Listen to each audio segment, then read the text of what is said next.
Good morning. आज के इस वीडियो में हम लोकसभा का टॉपिक लेंगे और लोकसभा के टॉपिक पर मैं आपको विस्तृत रूप से समझाऊंगा। इससे पहले वाला वीडियो जब मैंने आपको डाला था स्टूडेंट्स, तब उसमें हमने संसद के गठन के बारे में देखा था। संसद और संसद के साथ उसी वीडियो में संसद के दो सदन राज्यसभा और लोकसभा की चर्चा की थी और राज्यसभा के टॉपिक को विस्तार से मैंने आपको समझाया था। आज के इस वीडियो में जो हम टॉपिक ले रहे हैं मेन, वो लोकसभा का टॉपिक है। लोकसभा के टॉपिक के बारे में मैं विस्तार से चर्चा करूंगा, विस्तार से आपको समझाऊंगा। संसद का गठन जो होता है, मैंने आपको पिछले वीडियो में बताया था, अनुच्छेद 79 के अंतर्गत संसद का गठन राष्ट्रपति और दो सदनों राज्यसभा व लोकसभा से मिलकर होता है। राज्यसभा के टॉपिक को पिछले वीडियो में हमने विस्तार से समझा था। इस वीडियो में लोकसभा के टॉपिक को मैं आपको समझाऊंगा। लोकसभा के गठन का प्रावधान संविधान के अनुच्छेद 81 व 331 में किया गया है। संविधान के अनुच्छेद 81 व 331 में लोकसभा के गठन का प्रावधान किया गया है। अनुच्छेद 81 में लोकसभा के निर्वाचित सदस्यों का प्रावधान है। जो सदस्य चुनकर आते हैं, लोकसभा में निर्वाचित होते हैं, उनका प्रावधान अनुच्छेद 81 या 81 में किया गया है। जबकि लोकसभा में दो सदस्य राष्ट्रपति के द्वारा आंग्ल भारतीय समुदाय से मनोनीत किए जाते हैं या जा सकते हैं, उनका प्रावधान अलग से अनुच्छेद 331 में किया गया है। लोकसभा को संसद का प्रथम सदन कहते हैं, निम्न सदन कहते हैं, लोकप्रिय सदन कहते हैं, अस्थायी सदन भी इसको माना जाता है। तो संसद का प्रथम सदन, निम्न सदन, लोकप्रिय सदन, जनता का सदन और अस्थायी सदन लोकसभा है। भारत में लोकसभा की अधिकतम सदस्य संख्या 552 हो सकती है। ये प्रावधान किया गया है कि लोकसभा में वर्तमान में संवैधानिक प्रावधानों के अनुसार अधिकतम सदस्य संख्या 552 हो सकती है। अगर अधिकतम 552 सदस्य लोकसभा में होते हैं तो ये प्रावधान किया गया कि 530 सदस्य राज्यों से चुनकर आएंगे, 20 सदस्य केंद्र शासित प्रदेशों से चुनकर आएंगे और 2 सदस्य आंग्ल भारतीय समुदाय से राष्ट्रपति के द्वारा मनोनीत किए जाएंगे या किए जा सकते हैं। लेकिन वर्तमान में लोकसभा की सदस्य संख्या 545 है और इन 545 में से 530 सदस्य राज्यों से चुनकर आते हैं। 530 सदस्य राज्यों से चुनकर आते हैं, 13 सदस्य केंद्र शासित प्रदेशों से चुनकर आते हैं। केंद्र शासित प्रदेशों से अधिकतम 20 सदस्य चुनकर आ सकते हैं, लेकिन वर्तमान में 13 ही सदस्य चुनकर आते हैं और 530 राज्यों से चुनकर आते हैं। तो 530 राज्यों से चुनकर आते हैं और 13 केंद्र शासित प्रदेशों से चुनकर आते हैं। 530 और 13 543 सदस्य निर्वाचित होकर आते हैं, चुनकर आते हैं राज्यों व केंद्र शासित प्रदेशों से, जबकि 2 सदस्य राष्ट्रपति के द्वारा आंग्ल भारतीय समुदाय से मनोनीत किए जाते हैं। लोकसभा में जो सदस्य निर्वाचित होते हैं, जो चुनकर आते हैं, उनका चुनाव जनता के द्वारा प्रत्यक्ष रूप से किया जाता है। पूरे भारत को, पूरे देश को, पूरे राज्यों और केंद्र शासित प्रदेशों को 543 निर्वाचन क्षेत्रों में बांटा गया है। प्रत्येक क्षेत्र के मतदाता या जनता उस क्षेत्र से आने वाले लोकसभा सदस्य का चुनाव करते हैं। लोकसभा सदस्य का चुनाव प्रत्यक्ष रूप से जनता के द्वारा मत देकर किया जाता है। लोकसभा सदस्यों के चुनाव में बहुल्य मतदान पद्धति, जिसको साधारण बहुमत पद्धति भी कहते हैं, साधारण बहुमत पद्धति या बहुल मतदान पद्धति का प्रयोग होता है। अंग्रेजी में इसको first past the post system कहते हैं। First past the post system, इसका मीनिंग होता है जीत उसी की जो सबसे आगे, अर्थात जिस भी उम्मीदवार को सबसे अधिक मत मिलते हैं, चाहे अन्य उम्मीदवारों से एक ही ज़्यादा मत हो, एक मत ही ज़्यादा क्यों हो, जिसको सबसे ज़्यादा मत मिलते हैं उसी सदस्य को चुन लिया जाता है। इसे साधारण बहुमत पद्धति कहते हैं। अंग्रेजी में first past the post system कहा जाता है। लोकसभा सदस्य चुनने के लिए योग्यता क्या होनी चाहिए? वह भारत का नागरिक होना चाहिए, लाभ के पद पर नहीं होना चाहिए, कदाचित पागल दिवालिया घोषित नहीं होना चाहिए, 25 वर्ष की आयु प्राप्त कर चुका होना चाहिए। लोकसभा का कार्यकाल कितना होता है? तो लोकसभा का कार्यकाल, या कहे कि लोकसभा सदस्यों का कार्यकाल 5 वर्ष का होता है। और पिछले वीडियो में मैंने आपको बताया था कि लोकसभा कार्यकाल 5 वर्ष का होता है। 5 वर्ष का कार्यकाल पूरा होने के बाद नई लोकसभा के चुनाव होते हैं, पुरानी लोकसभा को भंग कर दिया जाता है और राष्ट्रपति चाहे तो 5 साल से पहले भी लोकसभा को प्रधानमंत्री की सलाह से कभी भी भंग कर सकता है। अब हम देखते हैं कि एक इम्पोर्टेंट बात है कि लोकसभा के सदस्य जो चुनकर आते हैं, निर्वाचित होते हैं, उनको शपथ कौन दिलाता है? तो लोकसभा के सदस्यों को शपथ प्रोटेम स्पीकर दिलाता है, जिसको अंतरिम अध्यक्ष या अस्थायी अध्यक्ष भी कहते हैं। अंतरिम अध्यक्ष या प्रोटेम स्पीकर भी दिलाता है। ये प्रोटेम स्पीकर कौन होता है? एक बहुत इंपॉर्टेंट क्वेश्चन है। प्रोटेम स्पीकर कौन होता है मैं आपको बताता हूँ। जब लोकसभा के चुनाव होते हैं और लोकसभा के सदस्य चुनकर आते हैं तो उन्हीं में से किसी एक वरिष्ठतम सदस्य को राष्ट्रपति प्रोटेम स्पीकर नियुक्त करता है। और राष्ट्रपति जिस वरिष्ठतम सदस्य को प्रोटेम स्पीकर नियुक्त करता है, उस प्रोटेम स्पीकर नियुक्त होने वाले लोकसभा सदस्य को लोकसभा सदस्य की शपथ स्वयं राष्ट्रपति दिलाता है। बाकी बचे हुए सभी निर्वाचित सदस्यों को शपथ प्रोटेम स्पीकर दिलाता है। प्रोटेम स्पीकर ही लोकसभा के प्रथम सत्र की बैठकों की अध्यक्षता करता है और नए लोकसभा अध्यक्ष और उपाध्यक्ष का चुनाव करवाता है। तो मैं साधारण शब्दों में आपसे कह सकता हूं कि लोकसभा के चुनाव के बाद जब लोकसभा के सदस्य चुनकर आते हैं तो उनको शपथ दिलाने के लिए राष्ट्रपति प्रोटेम स्पीकर या अंतरिम अध्यक्ष की नियुक्ति करता है। ये लोकसभा सदस्यों को शपथ दिलाता है, नए लोकसभा अध्यक्ष और उपाध्यक्ष का चुनाव करवाता है और इसी के साथ इसका कार्यकाल या इसका कार्य समाप्त माना जाता है। इसीलिए कहा जाता है कि प्रोटेम स्पीकर का कार्यकाल शून्य होता है, उसका कोई कार्यकाल नहीं होता, शून्य होता है। वो सदस्यों को शपथ दिलाने के लिए बनाया जाता है और उसके बाद उसका कार्यकाल समाप्त माना जाता है। लोकसभा सदस्यों के चुनाव को लेकर या उनकी योग्यता अयोग्यता को लेकर किसी भी प्रकार का विवाद उत्पन्न होता है तो उस पर अंतिम निर्णय भारतीय निर्वाचन आयोग की सलाह से राष्ट्रपति करता है। लोकसभा सदस्य का चुनाव कहीं से भी लड़ा जा सकता है। पूरे देश में कोई भी व्यक्ति कहीं से भी जाकर चुनाव लड़ सकता है। जिस क्षेत्र या जिस राज्य से चुनाव लड़ना होता है वहाँ का निवासी होना अनिवार्य नहीं है। लोकसभा का पहली बार गठन 17 अप्रैल 1952 को हुआ था। लोकसभा की जो वर्तमान में सदस्य संख्या है 545, उसका निर्धारण 1971 की जनगणना के आधार पर किया गया है। 1971 की जनगणना के जब आंकड़े आए तो उसके आधार पर संविधान में 31वां संशोधन पारित करके 1973 में लोकसभा की सदस्य संख्या को 525 से बढ़ाकर 545 कर दिया गया था। अतः 1971 की जनगणना के आधार पर 31वें संशोधन के द्वारा 1973 में लोकसभा की वर्तमान सदस्य संख्या का निर्धारण किया गया है। और ये प्रावधान भी कर दिया गया आगे चल के कि लोकसभा की सदस्य संख्या 2026 तक यथावत रहेगी, इसको 2026 तक नहीं बढ़ाया जाएगा। लोकसभा के निर्वाचन क्षेत्रों का परिसीमन 2001 की जनगणना के आधार पर किया गया है। लोकसभा के निर्वाचन क्षेत्रों का परिसीमन करने का क्या मतलब है?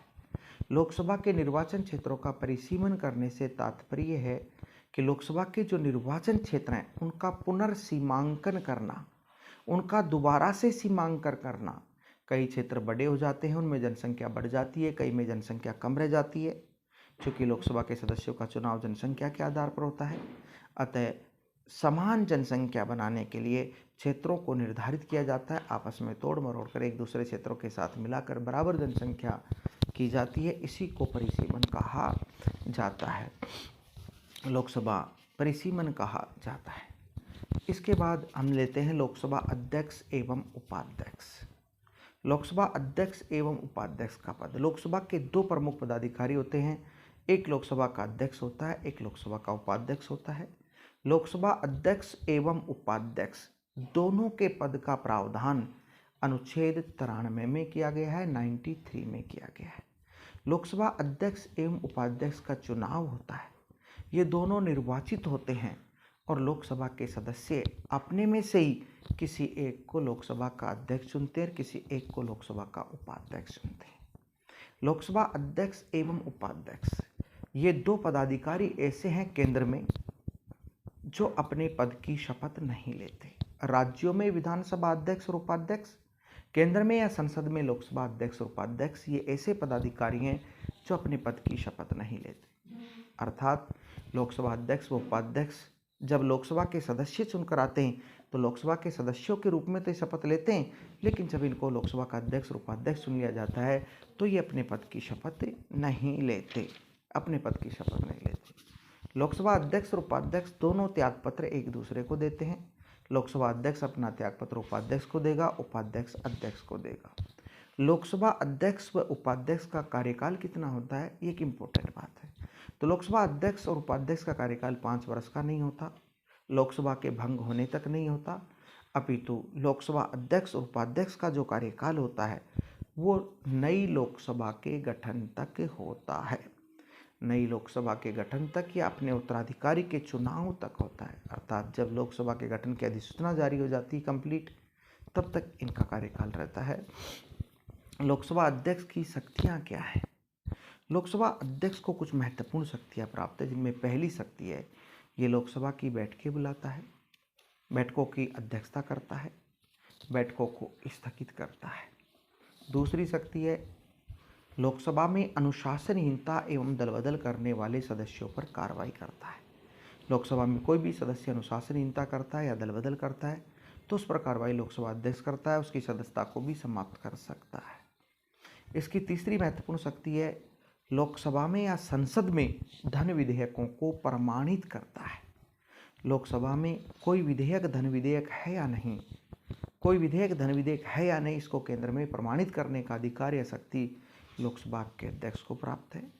लोकसभा अध्यक्ष की अगली महत्वपूर्ण शक्ति है संसद के दोनों सदनों की संयुक्त बैठक की अध्यक्षता करना। अगर राष्ट्रपति अनुच्छेद 108 के अंतर्गत संसद के दोनों सदनों की संयुक्त बैठक बुलाता है या संयुक्त सत्र बुलाता है तो उसकी अध्यक्षता अनिवार्य रूप से लोकसभा अध्यक्ष करता है, अनिवार्य रूप से लोकसभा अध्यक्ष करता है। लोकसभा का कोई भी सदस्य लगातार 60 बैठकों या 60 दिन तक हुई बैठकों 60 बैठकों या 60 दिन तक हुई बैठकों में यदि अनुपस्थित रह जाए तो लोकसभा अध्यक्ष उसकी लोकसभा की सदस्यता को समाप्त कर सकता है। अगर लोकसभा में किसी भी विधेयक पर बराबर मत आते हैं, किसी भी विधेयक या प्रस्ताव पर बराबर मत आते हैं तो लोकसभा अध्यक्ष को निर्णायक मत देने का अधिकार होता है, वो निर्णायक मत दे सकता है लोकसभा अध्यक्ष। वर्तमान में लोकसभा के जो अध्यक्ष हैं वो हमारे कोटा बूंदी लोकसभा क्षेत्र के सांसद श्री ओम बिरला जी हैं। कोटा बूंदी के सांसद हैं ओम बिरला जी। हमारे लिए खुशी की बात है, गर्व की बात है कि हमारे क्षेत्र से चुना हुआ लोकसभा सदस्य संवैधानिक रूप से संविधान के इतने बड़े पद पर आसीन है। लोकसभा अध्यक्ष की शक्तियों के बाद हम देखते हैं एक सदन के रूप में लोकसभा की शक्तियां क्या होती हैं। एक सदन के रूप में लोकसभा क्या करती है, तो मैंने आपको पहले भी बताया कि संसद का प्रमुख कार्य विधि एवं कानूनों का निर्माण करना है, विधेयकों को पारित करना है, क्योंकि विधि एवं कानूनों का निर्माण विधेयकों के माध्यम से होता है। तो विधि या कानूनों का निर्माण करना, विधेयकों को पारित करना, संविधान में संशोधन करना, ये संसद का प्रमुख कार्य है। एक सदन के रूप में लोकसभा का ही ये प्रमुख कार्य है। जैसे राज्यसभा की शक्तियों को 2 भागों में हमने बांटा था, वैसे ही सेम लोकसभा की शक्तियों को भी 2 भागों में बांटा गया है, साधारण शक्तियाँ और विशेष शक्तियाँ। राज्यसभा में मैंने 2 साधारण शक्तियाँ आपको बताई थी। एक तो साधारण विधेयकों को पारित करने की है, साधारण एवं संविधान संशोधन विधेयकों को पारित करने की है, और दूसरी धन विधेयक, वित्त विधेयक और विनियोग विधेयकों को पारित करने की है। लोकसभा की भी 2 साधारण शक्तियाँ वही 2 साधारण शक्तियाँ हैं जो राज्यसभा की हैं, क्योंकि लोकसभा और राज्यसभा दोनों सदन मिलकर ही विधेयकों को पारित करते हैं, अतः दोनों की साधारण शक्तियाँ एक समान हैं। जैसे मैंने आपको बताया था कि साधारण विधेयकों को पारित करने एवं संविधान संशोधन विधेयकों को पारित करने के संबंध में संसद के दोनों सदनों की शक्तियां समान हैं। ये विधेयक किसी भी सदन में प्रस्तुत किए जा सकते हैं। एक सदन से पारित होकर दूसरे में जाते हैं, दूसरे सदन को 6 माह का समय दिया जाता है, 6 माह का समय दिया जाता है और दोनों सदनों से पारित होने के बाद विधेयक राष्ट्रपति के पास जाता है और राष्ट्रपति के हस्ताक्षर से कानून बन जाता है। यहाँ जिस सदन में विधेयक प्रस्तुत होता है उसको प्रथम सदन कहते हैं। जिस सदन में विधेयक प्रस्तुत होगा प्रथम सदन, उसके लिए विधेयकों को पारित करने की कोई समय सीमा निर्धारित नहीं है, लेकिन प्रथम सदन ने पारित करके दूसरे में भेज दिया तो दूसरे सदन को 6 माह के भीतर पारित करना होता है। अगर दूसरा सदन 6 माह में पारित नहीं करे तो विधेयक समाप्त हो जाता है। इसी प्रकार दूसरी साधारण शक्तियां धन विधेयक, वित्त विधेयक और विनियोग विधेयकों को पारित करने की। धन विधेयक, वित्त विधेयक और विनियोग विधेयकों के संबंध में राज्यसभा की शक्ति या स्थिति अत्यंत कमजोर है, लोकसभा शक्तिशाली है, क्योंकि तीनों प्रकार के विधेयक राष्ट्रपति की पूर्व अनुमति से लोकसभा में ही प्रस्तुत एवं पारित किए जाते हैं। इसके पश्चात राज्यसभा में जाते हैं, परंतु राज्यसभा को मात्र 14 दिन का समय दिया जाता है और राज्यसभा 14 दिन में पारित नहीं करे तो भी स्वतः ही पारित समझ लिए जाते हैं। अब हम लोकसभा की विशेष शक्तियों की बात करें तो कुछ विशेष शक्ति मैं आपको बता सकता हूं। जैसे पहली विशेष शक्ति, प्रधानमंत्री एवं उसकी मंत्रिपरिषद सामूहिक रूप से लोकसभा के प्रति ही उत्तरदायी होती है। प्रधानमंत्री और उसकी मंत्रिपरिषद का जो सामूहिक उत्तरदायित्व है वो लोकसभा के प्रति होता है, अर्थात लोकसभा सामूहिक रूप से इन पर नियंत्रण रखती है और लोकसभा सामूहिक रूप से इनको पद से भी हटा सकती है। ये भी लोकसभा की एक विशेष शक्ति है कि लोकसभा के सदस्य प्रधानमंत्री एवं उसकी मंत्रिपरिषद को सामूहिक रूप से अविश्वास प्रस्ताव पारित करके कभी भी पद से हटा सकते हैं। अविश्वास पारित करके, प्रस्ताव पारित करके कभी भी पद से हटा सकते हैं। एक और विशेष शक्ति है लोकसभा की, देश के धन या वित्त पर नियंत्रण रखने की शक्ति। देश के धन या वित्त पर नियंत्रण रखने की शक्ति लोकसभा के पास है, क्योंकि धन विधेयक, वित्त विधेयक, विनियोग विधेयक, बजट कटौती प्रस्ताव, अनुदान मांगे, अनुपूरक मांगे, सरकार के खर्चों के प्रस्ताव, ये सारे के सारे लोकसभा में प्रस्तुत और पारित किए जाते हैं। सरकार के जितने भी खर्च होते हैं उनकी जो रिपोर्ट है, जो नियंत्रक महालेखा परीक्षक तैयार करता है, वो भी लोकसभा में प्रस्तुत होती है। तो इन सब माध्यमों से लोकसभा देश के धन या वित्त पर नियंत्रण रखती है। एक और विशेष शक्ति है अविश्वास प्रस्ताव, कटौती प्रस्ताव, निंदा प्रस्ताव, काम रोको प्रस्ताव, ये सारे प्रस्ताव लोकसभा में ही प्रस्तुत और पारित होते हैं। अविश्वास प्रस्ताव, अगर सरकार अपना विश्वास मत खो दे, अगर सरकार पर लोकसभा सदस्यों को विश्वास नहीं हो कि सरकार सही तरीके से काम नहीं कर रही, मनमानी कर रही है, तो सरकार के खिलाफ अविश्वास प्रस्ताव लाया जा सकता है। अविश्वास प्रस्ताव पारित हो जाता है तो सरकार को तुरंत त्यागपत्र देना पड़ता है। कटौती प्रस्ताव, कटौती प्रस्ताव सरकार के खर्चों में कटौती, या सरकार जो अनुदान की मांगे या अनुपूरक मांगे या जो खर्चों के प्रस्ताव लेकर आती उनमें कटौती की जा सकती है। ये भी अविश्वास प्रस्ताव की तरह काम करता है। अगर पारित नहीं हो तो सरकार को त्यागपत्र देना पड़ता है। निंदा प्रस्ताव, सरकार अगर कोई गलत काम करती है, गलत निर्णय लेती है, गलत कदम उठाती है तो उसकी निंदा करने के लिए सदन में निंदा प्रस्ताव लाया जा सकता है। काम रोको प्रस्ताव, लोकसभा सदस्य अगर सरकार से कोई विशेष मामले पर या विशेष बात पर स्पष्टीकरण चाहते हैं, जवाब चाहते हैं, लेकिन सरकार देने से बचती है तो काम रोको प्रस्ताव लाया जा सकता है। काम रोको प्रस्ताव लाकर लोकसभा के सदस्य सदन की कार्रवाई को रुकवा सकते हैं और सरकार से पर दबाव डालकर उस विषय पर चर्चा या उस विषय पर सरकार का उत्तर प्राप्त कर सकते हैं।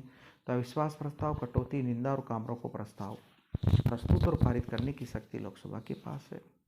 अविश्वास और कटौती प्रस्ताव अगर पारित हो जाता है तो सरकार को त्यागपत्र देना पड़ता है। सरकार को त्यागपत्र देना पड़ता है। लोकसभा सदस्यों की हम बात कर रहे हैं तो एक इम्पोर्टेंट बात और है, संविधान के अनुच्छेद 330 के अंतर्गत लोकसभा में या लोकसभा सदस्यों में अनुसूचित जाति और जनजाति के लिए सीटों के आरक्षण का प्रावधान किया गया है। अनुच्छेद 330 ये प्रावधान करता है कि लोकसभा में अनुसूचित जाति व जनजाति के लिए सीटें आरक्षित होंगी और ये जो सीटें आरक्षित होंगी वो उनकी जनसंख्या के अनुपात में होंगी। जितनी जनसंख्या एससी की है उतनी सीटें एससी की आरक्षित होंगी, जितनी एसटी की उतनी एसटी की आरक्षित होंगी। वर्तमान में अनुसूचित जाति की 85 सीटें लोकसभा में आरक्षित है, जनजाति की 45 सीटें लोकसभा में आरक्षित की गई है, लोकसभा में आरक्षित की गई हैं। तो ये सीटों के प्रावधान है, लोकसभा में अनुसूचित जाति और जनजाति की सीटें आरक्षित की गई हैं। तो ये है। और एक इम्पोर्टेंट बात जो है मैं आपको बताता हूँ कि परिसीमन आयोग क्या होता है। परिसीमन आयोग का प्रावधान या परिसीमन का प्रावधान अनुच्छेद 82 में किया गया है। अनुच्छेद 82 में क्या गया है, लोकसभा एवं विधानसभाओं के निर्वाचन क्षेत्रों का परिसीमन करने के लिए आयोग बनाया जाता है। अभी तक भारत में 4 बार परिसीमन आयोग बना, 1952 में, 1962 में, 1972 में, 2002 में। और इस परिसीमन आयोग की सुझाव या सलाह या रिपोर्ट के आधार पर ही निर्वाचन आयोग लोकसभा के निर्वाचन क्षेत्रों का परिसीमन करता है, अर्थात निर्वाचन क्षेत्रों की सीमाओं का पुनर्निर्धारण करता है। लोकसभा से जुड़ी हुई एक खास बात है, एक सत्र, इसका नाम है लैम-डैक सत्र। कई बार क्वेश्चन आ जाता है लैम-डैक सत्र किसे कहते हैं। लैम-डैक सत्र, तो लैम-डैक सत्र का मतलब है कि जब नई लोकसभा का गठन होता है उससे तुरंत पहले पुरानी लोकसभा का एक सत्र बुलाया जाता है, जिसमें खास तौर से वो सदस्य भाग लेते हैं जो नई लोकसभा में चुनकर नहीं आए हैं। उनका एक सत्र बुलाया जाता है नई लोकसभा गठन से पहले। उन सदस्यों को जो चुनकर नहीं आए हैं लोकसभा में लेकिन पिछली लोकसभा में थे, उनको लैम-डैक कहा जाता है और इनके सत्र को लैम-डैक सत्र कहा जाता है। तो लोकसभा के टॉपिक में इतना ही। यहाँ से आगे अगले टॉपिक में हम कल डिस्कस करेंगे। अगली बात